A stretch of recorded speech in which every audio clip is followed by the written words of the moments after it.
तुम्ही posture correction belt वापरा किंवा तुम्ही स्टूल वापरा किंवा तुम्ही पॅड्स वापरा किंवा तुम्ही इलेक्ट्रॉनिक डिव्हायसेस वापरा, पण तुम्ही तुमचं पोश्चर जर नोईंगली करेक्ट करणार असाल, यालाच आम्ही असं म्हणतो की ॲक्टिव्ह करेक्शन.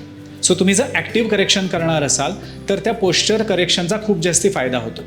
आता ॲक्टिव्ह करेक्शन म्हणजे काय आपण बघूयात. आपण जे बेल्ट किंवा जे काही डिव्हायसेस वापरतो त्यांनी पॅसिव्ह करेक्शन होतं, म्हणजेच ते आपली पाठ सरळ करण्याकडे त्यांचा कल असतो किंवा तो पट्टा घातल्यानंतर आपली पाठ आपोआप सरळ होते.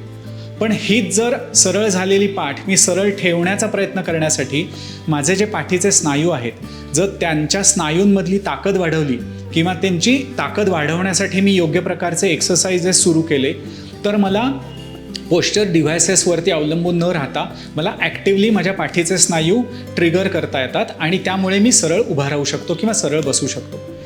ॲक्टिव्ह करेक्शनचे लाँग टर्म इफेक्ट्स असे आहेत की तुम्हाला त्या बेल्टवरती किंवा तुम्हाला त्या डिव्हायसेसवरती अवलंबून राहायला लागत नाही आणि इव्हेंच्युअली तुमच्या पाठीची हेल्थ म्हणजे फिजिकल हेल्थ वाढून तुम्हाला कुठल्याही प्रकारचे पाठीचे आजार होत नाहीत किंवा तुमची पाठ स्ट्रॉंग राहते.